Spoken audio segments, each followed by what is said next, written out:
Lisons la parole de Dieu. On commence notre première lecture dans le livre de Genèse. On commence dans Genèse 1. Une bonne histoire que tout chrétien est supposé connaître, je présume. L'histoire d'Abraham. Vous savez, j'ai dit attends là, c'est parce qu'il y a certaines personnes qui n'arrivent pas à le dire. La personne qui est assise à côté de toi, j'aimerais tout d'abord te demander de pouvoir t'assurer que tu as son numéro de téléphone, que tu as son adresse email. Bien aimé, parce que la personne te dit attends là, tu ne sais pas si c'est le prochain CEO d'une compagnie ici à Toronto. La personne t'a tout simplement déclaré attends là. Ne cherche pas que l'élévation puisse arriver pour commencer à aller dire que frère, tu ne me voyais pas, je mettais la veste bleue. Hey. Je vous parle prophétiquement. Vous savez, le Dieu d'élévation, il fait des choses à travers des chemins qui sont raccourcis, à travers des chemins qui sont compliqués. Je sais de qui je parle. Attends là. Genèse 12. L'Éternel dit à Abraham. Genèse 12, nous allons pouvoir lire à partir du premier verset. Et nous allons lire jusqu'au verset 11. Bon, jusqu'au verset 10. L'Éternel dit à Abraham, va-t'en de ton pays, de ta patrie, de la maison de ton père. De la maison de ton père, dans le pays que je te montrerai. Je ferai de toi une grande nation. Je te bénirai, je rendrai ton nom grand. Et tu seras une source de bénédiction. Je bénirai ceux qui te béniront. Et je maudirai ceux qui te maudiront. Et toutes les familles de la terre seront bénies en toi. Ah frère, pourquoi tu n'as pas de foi? Dis à la personne que toute l'église... Ok. Bon, moi je déclare que toutes les familles de l'église seront bénies à travers moi. Mais déclare pour toi-même, pourquoi tu as peur? Parce que je te parle du même Dieu qui s'est révélé à Abraham. Tu vois, le problème avec toi est que tu crois qu'Abraham c'était un homme spécial. Pasteur Élie, je déclare que toutes les familles de l'église seront bénies à travers moi. Tu vois, tu es bloqué, c'est parce que tu regardes la bénédiction matérielle. Ok, je l'ai dit et je confesse que toutes les familles de l'église seront bénies matériellement à travers moi. Parce que si je vous annonce déjà la bonne nouvelle et que cette bonne nouvelle affecte vos vies, ça veut dire que les familles de cette église sont bénies à travers moi. Mais toi qui nettoies l'église, n'est-ce pas que les familles de cette église sont bénies à travers toi? Parce que si tu ne nettoies pas, ça sera sale. Maintenant, tu vois, le diable est voilé. Tu attends qu'on puisse te dire que non, tu as 40 millions. Pour que tu dises que tu es béni. Hey. Est-ce que tu as reçu la révélation? Abraham partit comme l'Éternel lui avait dit. Et Lot partit avec lui. Abraham était âgé de 75 ans. Lorsqu'il sortit des Charans, Abraham prit Sarai, sa femme, et Lot, fils de son frère, avec tous les biens qu'ils possédaient et les serviteurs qu'ils avaient acquis à Charan. Ils partirent pour aller dans le pays de Canaan et ils arrivèrent au pays de Canaan. Abraham parcourut le pays jusqu'au lieu nommé Sichem, jusqu'aux chênes de Morée. Les Cananéens étaient alors dans le pays. L'Éternel apparut à Abraham et dit, je donnerai ces pays à ta postérité. Et Abraham bâtit là un autel à l'Éternel qui lui était apparu. Il se transporta de là vers la montagne, à l'orient de Bethel, et il dressa ses tentes, ayant Bethel à l'occident et Haï à l'orient. Il bâtit encore là un autel de l'Éternel, et il invoqua le nom de l'Éternel. Abraham continua ses marches en s'avançant vers le midi. Il y eut une famine dans le pays, et Abraham descendit en Égypte pour y séjourner, car la famine était grande dans le pays. Mais c'est une histoire assez controversée. L'Éternel dit que je te bénirai. Je ferai de toi une grande nation. Abraham a cru à la parole que l'Éternel lui a dit, de pouvoir quitter la maison de son père et de pouvoir aller là où Dieu l'avait demandé. Dieu l'a demandé de pouvoir aller à une destination qui était inconnue. Avec son père, il était sûr, parce qu'il était sous la direction de son père. Ils se sont retrouvés à Charan. Mais voici que l'Éternel apparaît à Abraham et il lui dit que va là où je t'indiquerai. Vous savez, souvent on parle de la foi d'Abraham. Le problème avec les chrétiens aujourd'hui, c'est que nous opérons à travers ce qu'on appelle la foi propositionnelle. La foi propositionnelle, ça veut dire que c'est une foi qui est basée sur ce qu'on t'a dit, sur ce que tu as lu. La foi d'Abraham, c'était une foi que l'on qualifie de folie. C'est comme si on me dit, Eric, va à Pearson, tu vas pouvoir acheter ton billet à partir de l'agence qui est... Ok, ici à Pearson, ça ne marche pas. Là, le Lubumbashi, là où je suis venu, on achète le billet à l'aéroport. On te dit, tu vas acheter le billet et je t'indiquerai la destination que tu vas prendre. Tu ne sais pas, tu arrives quelque part et Dieu te dit, je t'envoie, je ne sais pas, à Kuala Lumpur. Tu ne connais personne. Tu n'as aucune relation, mais Dieu te dit, tu vas à cette direction parce que c'est dans ce pays, c'est dans cette ville, c'est dans cette région que moi je te bénirai.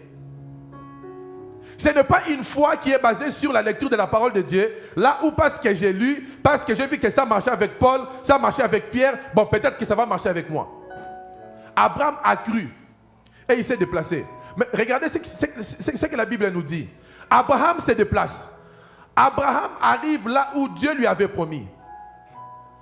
J'aimerais attirer ton attention entre le verset 9 et le verset 10, il y a un temps qui s'est écoulé entre les deux. Ce n'est pas qu'Abraham est arrivé aujourd'hui et le lendemain il y a eu famine. Non. Abraham est arrivé, tout a semblé commencer à marcher. Abraham a cru à la parole prophétique qu'il avait reçue de la part de Dieu. Dieu lui a dit, vas-y, si tu quittes la maison de ton père, voici ce que je ferai, je te bénirai. Pas seulement que je te bénirai, je ferai de ton nom un nom grand. Tu seras la personne, lorsque tu t'établis quelque part, tout le monde doit dépendre de toi pour leur survie. C'est ça la pensée de Dieu pour toi et pour moi. Dieu lui dit, vas-y. Mais la Bible nous dit au verset 10 qu'au moment où tout marchait, bizarrement, subitement, la famine vient et la famine frappe. La famine ne frappe pas seulement les gens qui habitaient dans la région, mais la famine frappe et Abraham et ses bétails, eux aussi ils étaient victimes de cela. Bien-aimé, laisse-moi t'encourager. Peut-être que tu es en ces lieux, tu as reçu une promesse de la part de Dieu. À un moment donné, les choses semblaient marcher. Mais subitement, tu te retrouves et tu te dis que mais là, je ne comprends plus rien. Rien ne marche.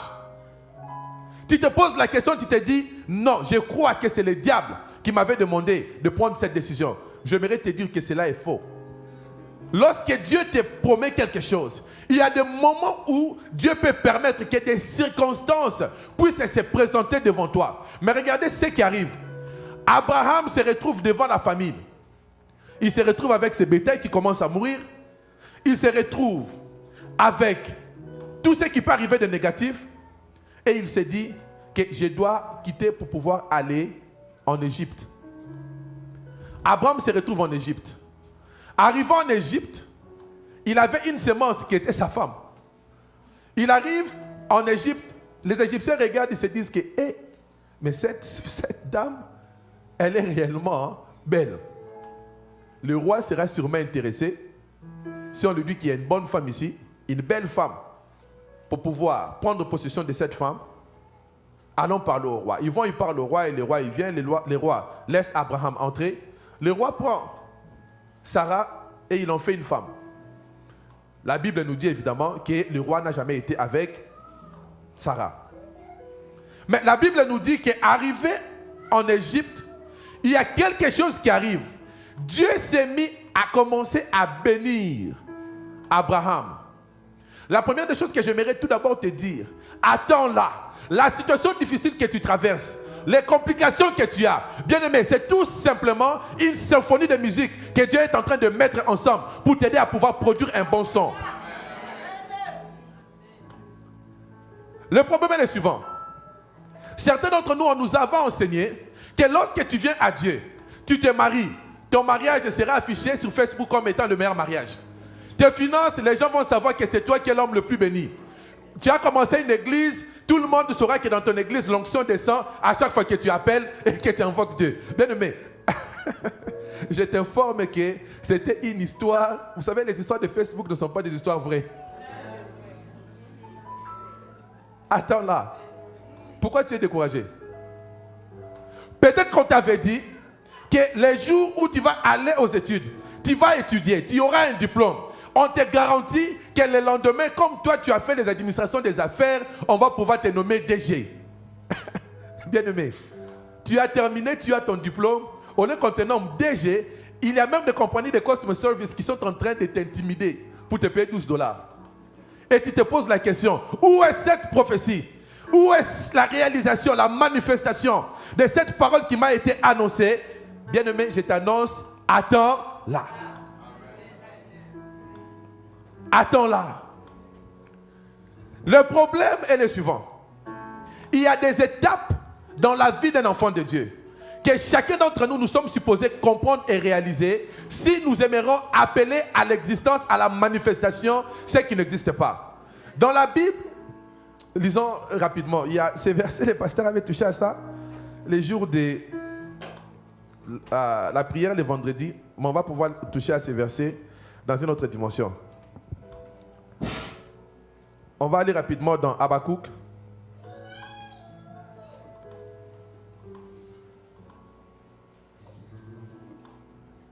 On va rapidement dans Habakkuk.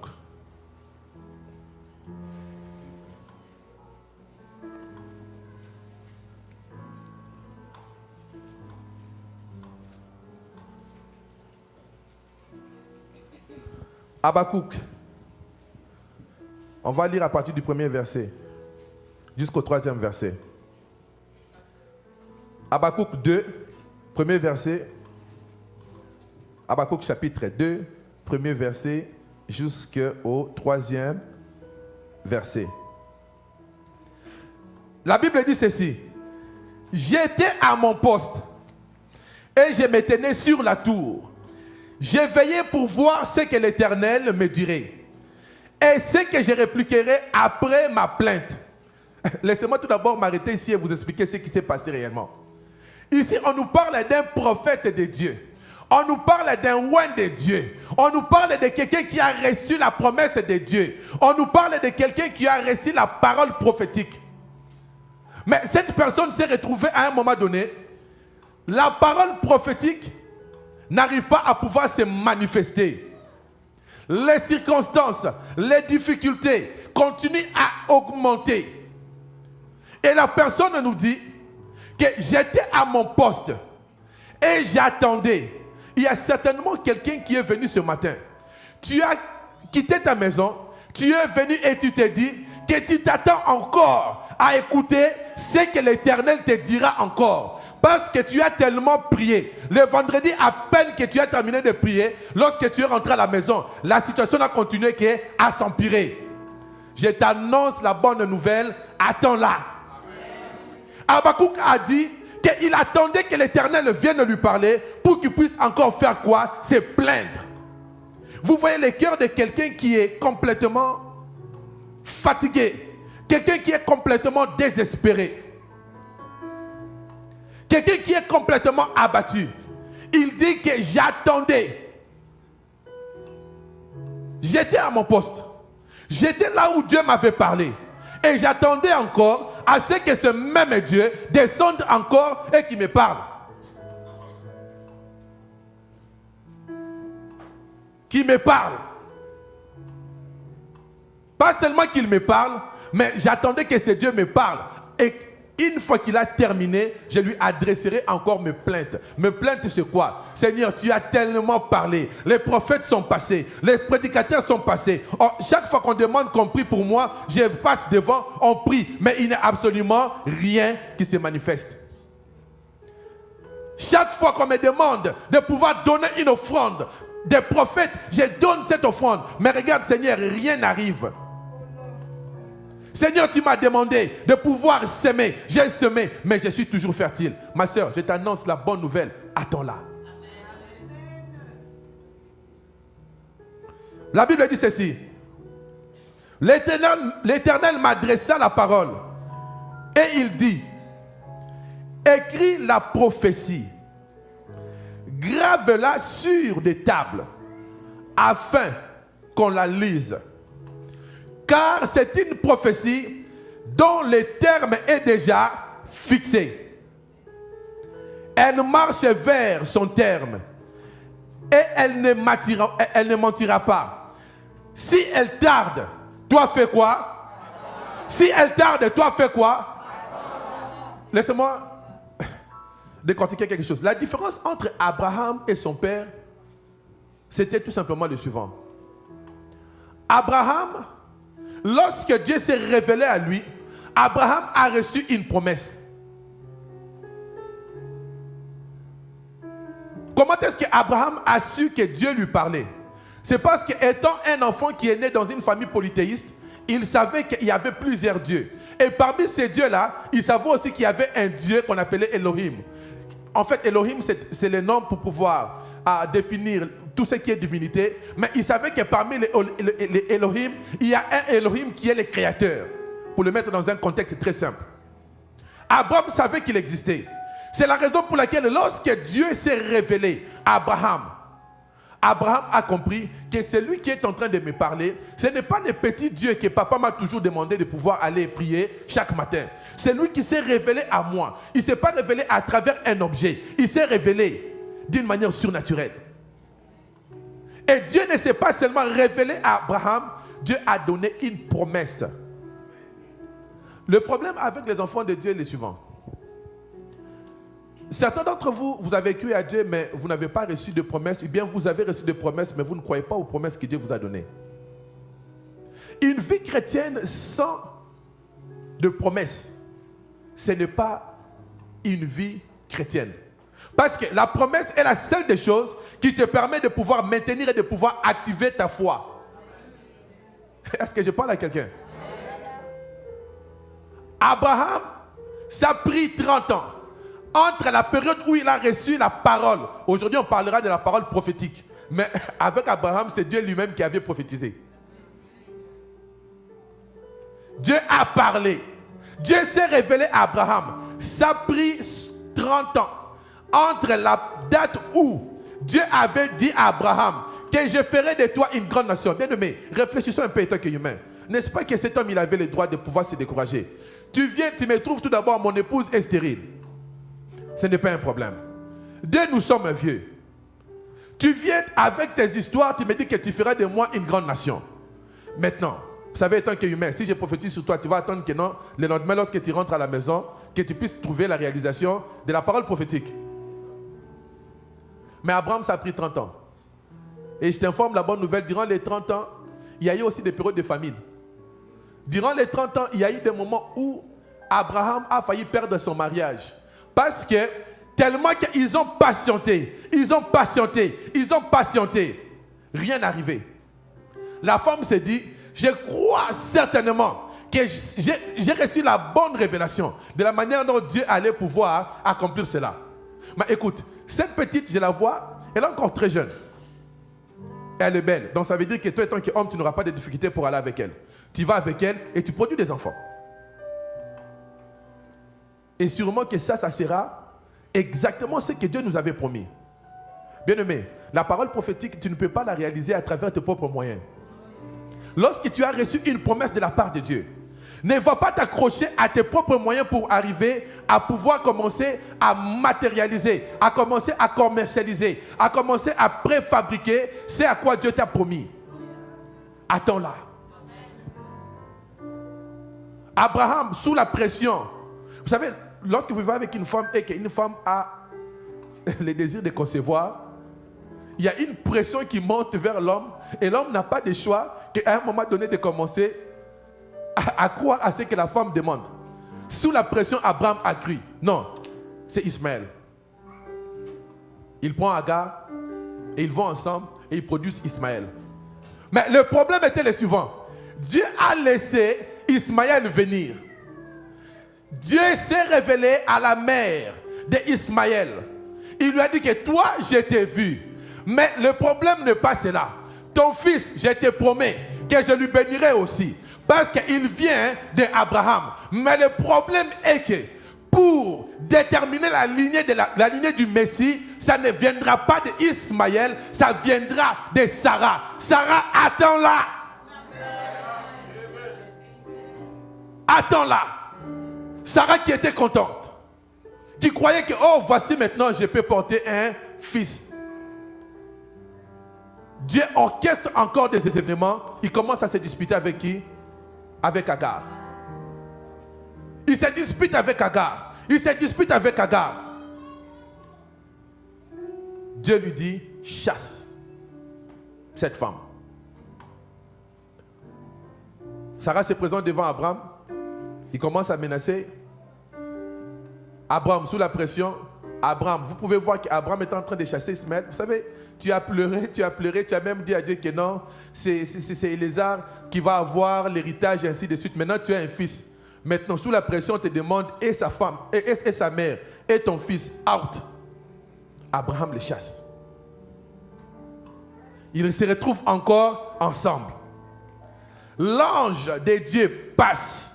Et il rappelle encore à Abraham et à son épouse, attendez-la.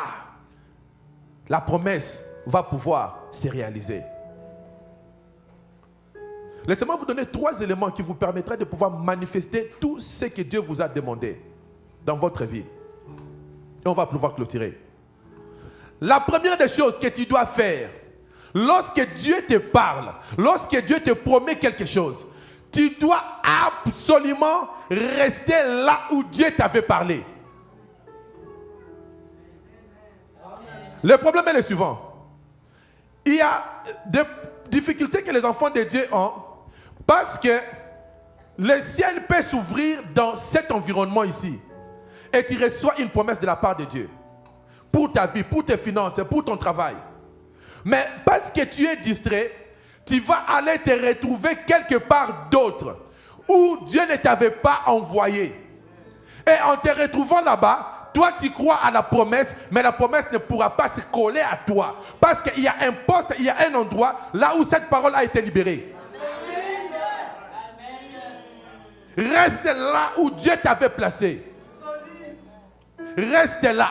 Même si ça tarde, même si tu as l'impression, bien-aimé, si Dieu t'a appelé et Dieu t'a dit que parce que tu as cru en moi, je ferai de toi mon serviteur, je ferai de toi mon ouvrier, je t'éleverai. Bien-aimé, viens. Reste là où Dieu t'a demandé. Même si tu peux te rendre compte que peut-être qu'on ne te donne pas des opportunités, je t'ai dit, attends-là. Dieu va pouvoir créer la famine. Oh, je parle prophétiquement à quelqu'un. Il y a la famine qui va se créer là où Dieu t'a placé. Les gens vont commencer à fuir la famine et Dieu va pouvoir commencer à t'élever. Si tu es là, que tu reçois, tu vas te retrouver. La promotion que Dieu t'avait promis, tu vas l'obtenir. Le problème, c'est quoi? Tu risques de pouvoir engendrer Ismaël au moment où tu es supposé tout simplement patienter. Rester tranquille, te dire, parce que tu as parlé, moi j'y crois. Et je reste à mon poste. Reste à ton poste. Et en restant à ton poste, tu dois te mettre à veiller. Écoutez, le problème est le suivant. Les temps de visitation n'arrivent pas tout le temps.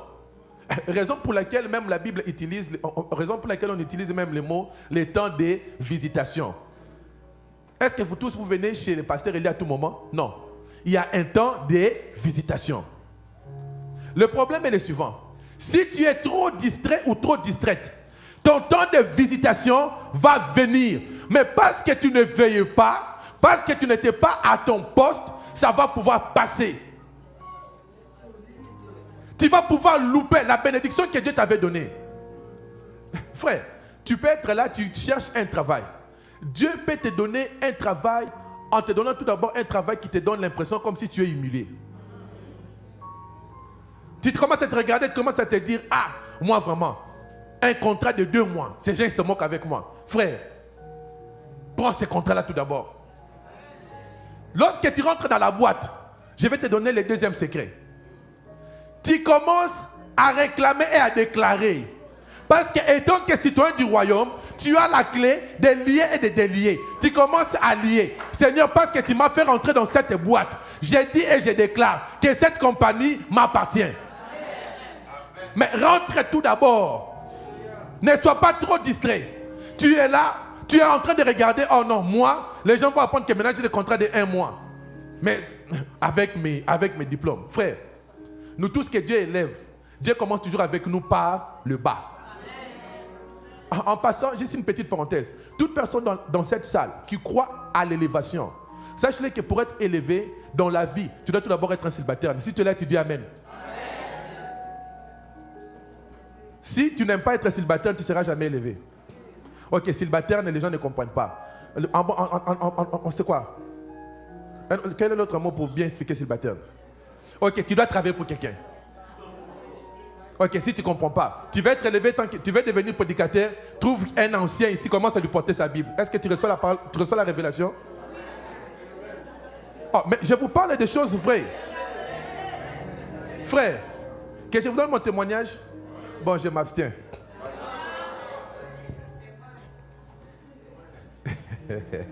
Je m'abstiens. C'est ça le secret. Certaines personnes n'arrivent pas à pouvoir trouver la voie de percée. C'est parce que même le monde nous enseigne. Pour pouvoir devenir grand, tu dois tout d'abord être petit et tu grandis. Mais toi, tu veux devenir grand subitement. Non. Frère, dans les choses de Dieu, bon, si tu veux vraiment servir Dieu, je te donne le meilleur conseil. Tu dois obligatoirement être célibataire. On ne devient jamais roi sans être un porteur d'armes de Saül. On ne devient jamais un prophète sans être un moine habitinda d'Élie. On ne devient jamais un évêque sans être un Timothée à qui Paul te donne des ordres tout le temps. Il y a même des ordres que tu trouves même difficiles de pouvoir exécuter, mais par obéissance, tu exécutes quand même. C'est ça le secret. Ah, pasteur, on dit Amen bien, c'est ça. C'est ça. J'ai travaillé sous les pieds de pasteur Alain. Dites Amen. J'avais des doctorats, mais je travaillais sous les pieds de pasteur Alain. Et je suis fier de le dire. J'étais la personne que le pasteur Alain donnait des ordres. Docteur Eric, tu vas enseigner aujourd'hui à tel... Lui-même, il change son programme. Hein? Ok, il n'y a pas de problème. Je le fais. Je suis plus vieux que lui en âge. J'étais marié, il n'était pas marié. Mais je le faisais avec joie. Pour que Dieu m'amène là où il est en train de m'amener, il y a des étapes, il y a des prérequis, tu ne peux pas. Le pasteur Alain s'est rapporté au pasteur Élie et moi, je me rapportais au pasteur Alain. Lui, il était frère et moi, j'avais déjà toutes les qualifications complètes étant que serviteur. Mais Dieu m'avait mis toutes ses responsabilités. Je ferme la parenthèse. C'est ça le secret. Beaucoup cherchent à être élevés, mais vous voulez prendre des chemins contournés. Ça ne marche pas. Laissez-moi retourner à mon message. Attends là. La Bible dit ceci. L'Éternel m'adressa la parole et me dit, écris la prophétie. La troisième des choses, pour pouvoir manifester la promesse de Dieu, tu dois écrire. Tu dois écrire. Je parle littéralement. Tu dois écrire, tu dois écrire.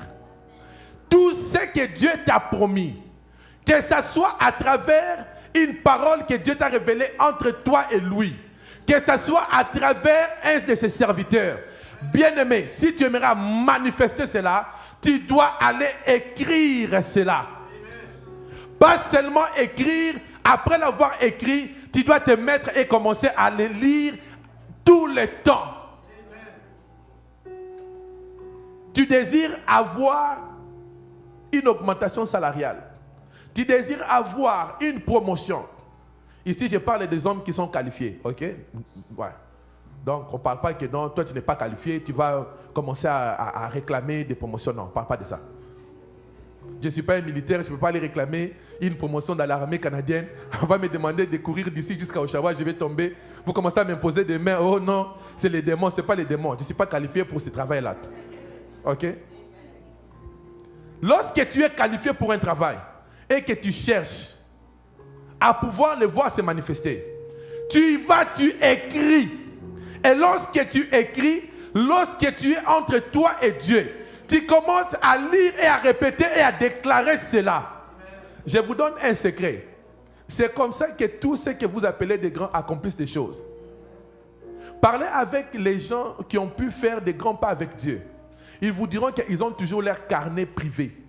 Et dans ces carnets privés-là, lorsque Dieu le parle, ils écrivent.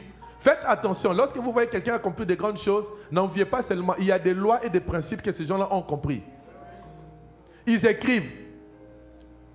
Lorsqu'ils se retrouvent avec Dieu, ils commencent à parler. Seigneur, tu avais dit. Seigneur, tu avais parlé. À travers la bouche de ton serviteur. Le 10 juin 1962, tu m'avais dit que tu me béniras, que tu me donneras un enfant. Seigneur, j'ai dit que je crois à cette promesse. Je crois à cette parole. C'est comme ça qu'il prie.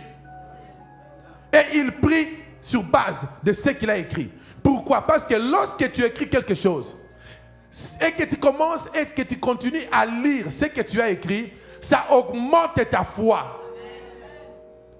Ça augmente ta foi. Parce qu'à chaque fois que tu lis, tu te dis que je crois que ce que Dieu m'a dit arrivera.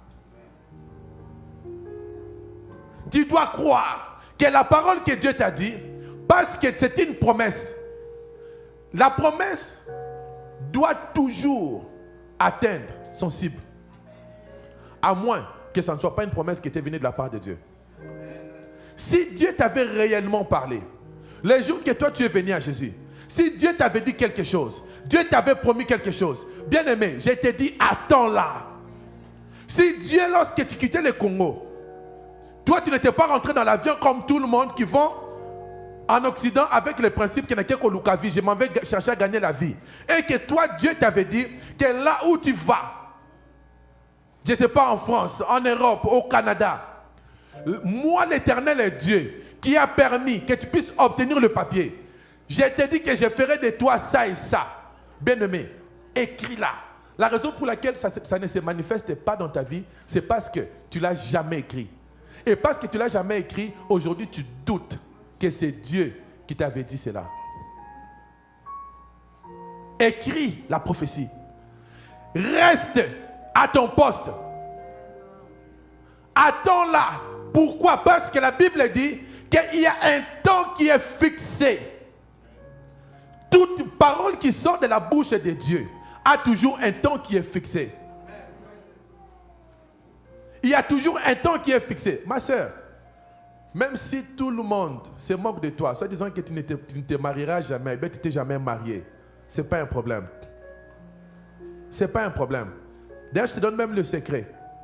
Tu as même la capacité de pouvoir produire ton mari. Je vous parle des choses qui sont spirituelles. Bon, ceux qui croient, ça va. Ceux qui croient que c'est de l'aventure, gloire à Dieu. Tu peux aller vers Dieu, tu lui dis, Seigneur, parce que tu as dit qu'il n'est pas bon que l'homme soit seul. Ça veut dire que moi, tu m'avais créé pour un homme. Ma soeur, même si tu as 42 ans et qu'on te dit que non, maintenant, lorsque tu as 42 ans, tes chances baissent. Moi, je te dis qu'il n'y a pas question de chance. Il y a des hommes, il y a des femmes de 42 ans, il y a aussi des hommes de 52 ans. Il y a des femmes de 42 ans, il y a aussi des hommes de 45 ans. Il y a des femmes de 52 ans, il y a aussi des hommes de 60 ans. Il n'y a pas... Écoute. Ah, reçois la révélation, maman. Tu as des pilules que tu peux avaler. Il y a des pilules qui te disent, oh, maintenant tu rentres en compétition. Non, tu n'as pas de compétition. Il y a des hommes, il y a des enfants qui grandissent, qui ont 20 ans, 25 ans, et ils vont aller chercher ceux de 18 ans. Il y a aussi ceux qui ont 25 ans, qui vont aller chercher ceux de 28 ans. Il y a aussi ceux de 42 ans, qui ne peuvent que trouver ceux de 32 ans. Il y a aussi ceux de 42 ans, qui ne peuvent que trouver ceux de 45 ans. Maintenant, toi, va dire à Dieu, parce que tu m'as dit qu'il n'est pas bon que l'homme soit seul. Je crois à cette parole. moi, je ne me marierai pas avec quelqu'un. Toi-même, tu détermines avec Dieu un groupe d'âge que tu ne veux pas. Tu écris. Tu dis que Seigneur, si j'ai échoué mon premier mariage, parce que dans l'ignorance, je m'étais marié avec un inconverti, j'ai appris ma leçon, je me suis repenti, je crois aujourd'hui que parce que tu es en moi, envoie-moi quelqu'un qui te craint. Tu écris. Quelqu'un qui est né de nouveau, tu écris. Lorsque tu vas devant Dieu, tu restes à ton poste, tu veilles à cela et tu déclares à Dieu, parce que tu as dit, voici je crois que mon mari est en train de venir, que ma femme est en train de venir. Tu déclares, tu déclares, tu déclares. Bien-aimé, à force de déclarer, tu ne vas pas comprendre. Il y a seulement un frère, soit disant qu'il est venu de la Belgique, il est en train de chercher des papiers. Mais lui, il obtient ses papiers après 1 mois. Après 1 mois, oh non, le frère, bon, on ne sait pas. Soit lui aussi, ça n'avait pas marché, ou bien il n'a pas encore trouvé. Oh non, ces frères-là, on dirait que lui, il aime seulement les sœurs qui ont telle taille. Et quelqu'un va dire que mais c'est elle. On a vu ça ici à l'église, on a vu ça dans la ville. C'est parce qu'il y a des choses que tu crois, on t'a déjà dit que non, toi tu ne te marieras plus parce que tu n'es plus dans le groupe d'âge. Ah. Même si tu es divorcé, s'il y a des femmes divorcées, aussi des hommes divorcés, maintenant c'est quoi ton problème?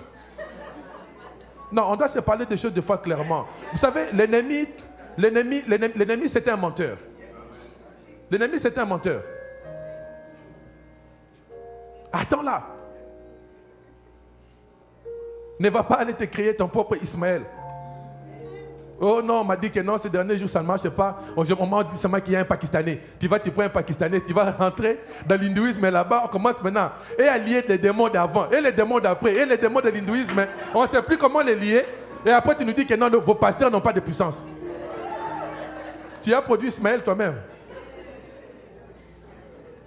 Il y a un temps fixé. Il y a un temps fixé pour ce que Dieu t'a dit. Il y a un temps fixé pour les désirs de ton cœur. Cet après-midi, je voulais juste encourager quelqu'un. Dans mon cœur, je sentais tout simplement le devoir de pouvoir encourager quelqu'un. Il y a un temps fixé. Bien-aimé, même si ton mariage ne marche pas, il y a un temps fixé. Vous savez, la Bible le dit même très bien. Le temps fixé, c'est quoi? Il y a un temps pour tout. Il y a un temps où on ramasse des pierres, on se lance. Il y a aussi un moment où il n'y a plus de pierres. Maintenant, on doit trouver un moyen pour pouvoir arranger. Attends-là!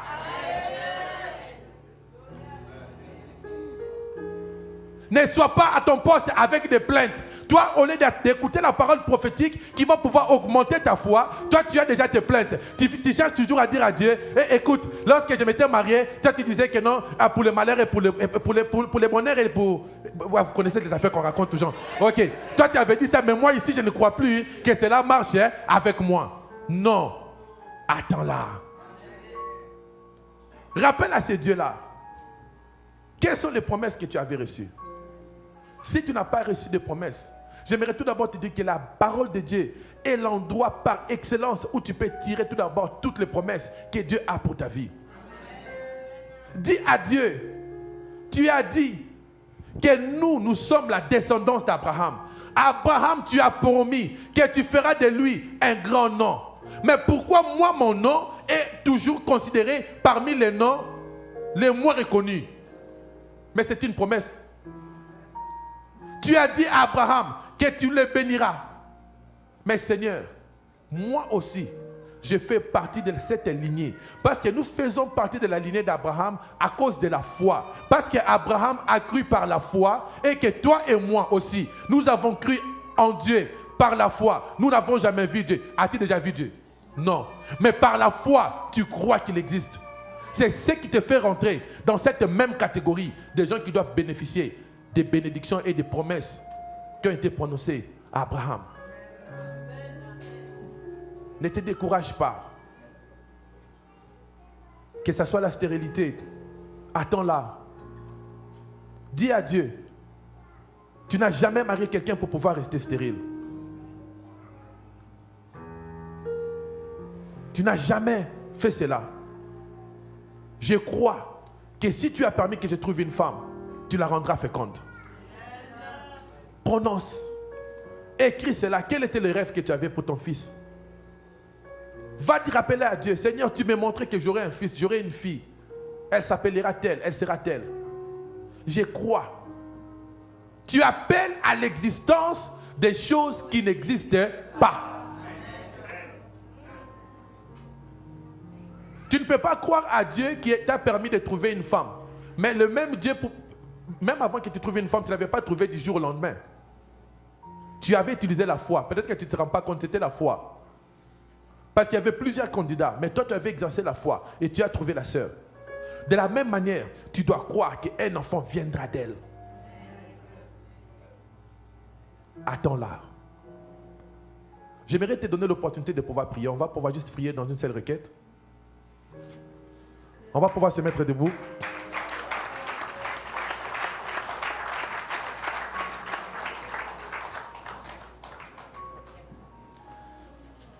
J'aimerais prier pour quelqu'un qui est découragé. Si tu es dans cette salle, tu es découragé pour une raison ou pour une autre. C'est l'emploi, c'est des projets.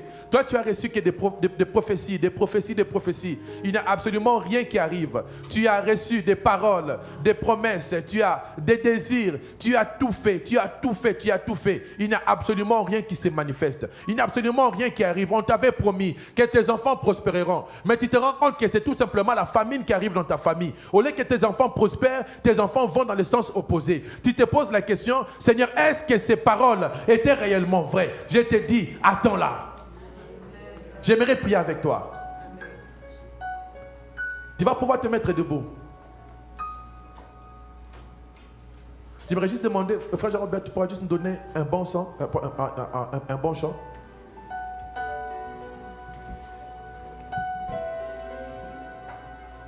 Oh, merci Seigneur.